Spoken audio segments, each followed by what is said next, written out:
Spießig hieß es immer. Langweilig. Heute ist der Kleingarten gefragt wie lange nicht. Die Wartelisten endlos.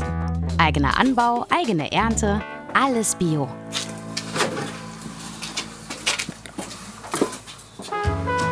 So ein Samstagmorgen im Kleingartenverein hat ein ganz eigenes Tempo. Wer Zeit hat, ist hier, werkelt so vor sich hin. Alte Hasen genauso wie Gartenneulinge. Auch um die kümmert sich Vereinsvorsitzender Oliver Lang. Und mit dem Garten schon ein bisschen angefreundet? Ja, definitiv. Und jetzt kommt die Arbeit. Genau, macht aber Spaß. Ich habe eine Frage. Ist das ein Unkraut oder wächst irgendwas?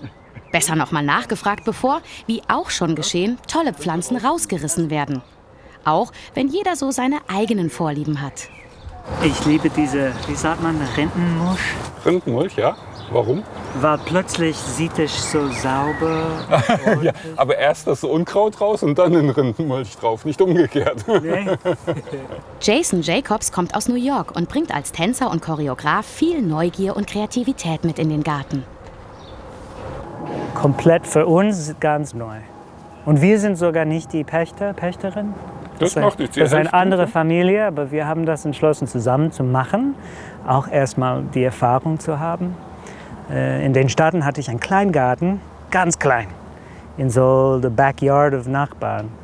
Aber das war schon vor 16 Jahren. Also es macht viel Spaß. Am Wochenende ein bisschen Arbeit in die Erde. Und auch zwischendurch, nicht nur am Wochenende, auch zwischendurch. Ja, Wenn er die Tomaten pflanzt, dann müsst ihr auch mal in der Woche zwischendurch mal raus. Das ist die Hoffnung. Jason und seine Familie sind mit Herzblut bei der Sache. Viele Vereine verzeichnen Nachwuchsprobleme. Im Kleingartenverein ist das anders. Rund 2 Jahre muss man beim KGV auf eine eigene Parzelle warten. Das ist Petersilie, oder? Das ist Petersilie, das ist Schnittloch. Das kann raus.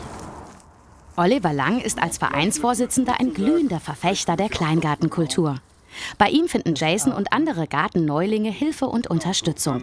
Keine Frage, die Jason nicht stellen könnte. Aber man hilft sich auch untereinander im Kleingartenverein. Da muss irgendwie was anderes gewachsen Das haben. ist Unkraut. Raus. Der Garten ist ein Lernort, man lernt etwas. Man wächst langsam damit rein. Von daher ist das schön, weil das kann auch dann weitergegeben werden im Freundes- und Bekanntenkreis, in der Kita oder in der Grundschule. Man redet drüber und vielleicht wird man dann auch etwas aufmerksamer, wenn man was Neues irgendwo sieht oder auch zu der Thematik was sieht und sagt, ach, guck mal, das können wir ja auch machen. Ach, guck mal, das könnte ich ja auch machen. Das dachte sich im Garten gegenüber vermutlich auch Birgit May. Der Garten als Lernort, auch für Fortgeschrittene. Und sogar bei der Reinigung findet Lernen statt. Das ist tatsächlich eine Pflanze, eine Gurkenart, die sich Schwammgurke nennt. Die kann man auch zum Baden oder Duschen nehmen. Also so sehen die jetzt weichen Schwämme aus.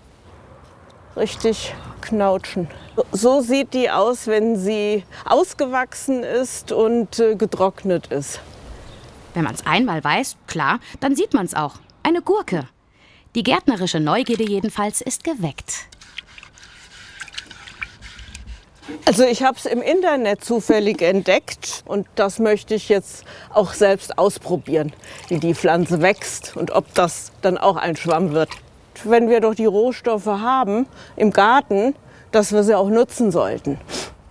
Rund 2 Monate hat es gebraucht vom Samen zur Pflanze. Das ist jetzt die Luffa, die ist angezogen und muss jetzt hier ins Hochbeet, damit sie dann wachsen kann. Und die wird ja groß und lang.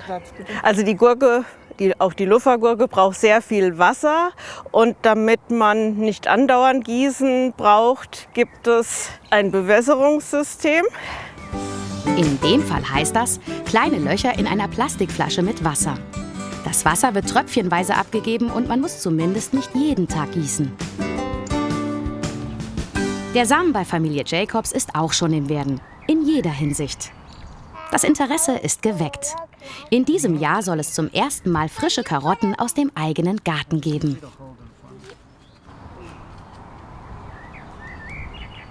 Aufgewachsen so ein Vorort und dann habe ich immer Bäume geklettert und im Matsch und Erde gespielt. Also das war schon ein großer Teil meiner Kindheit.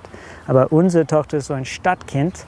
Dann hat sie andere Erfahrungen. Aber man merkt, dass wenn sie hier kommt, sie ist direkt am Spielen. Sie ärgert sich von was? Würmer. Aber trotzdem, vielleicht irgendwann wird sie das lernen, die auch zu mögen. Die sind schon wichtig, ne? Lernen fürs Leben im Kleingarten.